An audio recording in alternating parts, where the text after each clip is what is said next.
Mass మహారాజా రవితేజ హీరోగా నటించిన 75వ చిత్రం మాస్ జాతర. యంగ్ బ్యూటీ శ్రీలీల హీరోయిన్ గా కనిపించిన ఈ సినిమాకు భాను భోగవరపు అనే డెబ్యూటెంట్ దర్శకత్వం వహించాడు. శ్రీకర స్టూడియో సమర్పణలో సితారా ఎంటర్టైన్మెంట్స్, ఫార్చ్యూన్ 4 సినిమాస్ పతాకాలపై సూర్యదేవర నాగవంశీ, సాయి సౌజన్య నిర్మించారు. గత ఏడాది దీపావళికి రిలీజ్ కావాల్సిన సినిమా అనేక వాయిదాలు, రీషూట్లు అనంతరం అక్టోబర్ 31న ప్రీమియర్స్ తో వరల్డ్ వైడ్ గా రిలీజ్ అయింది. కానీ ప్రీమియర్ షో నుండే ఈ సినిమా ఫ్లాప్ టాక్ తెచ్చుకుంది. రొటీన్ రెగ్యులర్ కథ, బోరింగ్ స్క్రీన్ ప్లే ఆడియన్స్ కు విసుగు తెప్పించాడు దర్శకుడు. రాజేంద్ర ప్రసాద్ క్రింజ్ కామెడీ నవ్వు తెప్పించకపోగా విసిగించింది. ప్రీమియర్ షోస్ కు వచ్చిన నెగిటివ్ టాక్ ప్రభావం డే 1 కలెక్షన్స్ పై చూపించింది.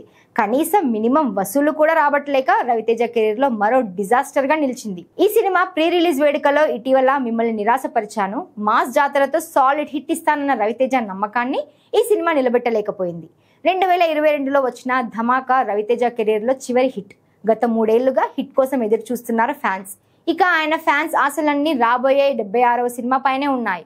నేను శైలజ, చిత్రలహరి వంటి సినిమాలను డైరెక్ట్ చేసిన కిషోర్ తిరుమల దర్శకత్వంలో తెరకెక్కుతున్న ఈ సినిమాతో ఆయన హిట్ కొట్టి ట్రాక్ లోకి రావాలని ఫ్యాన్స్ కోరుకుంటున్నారు.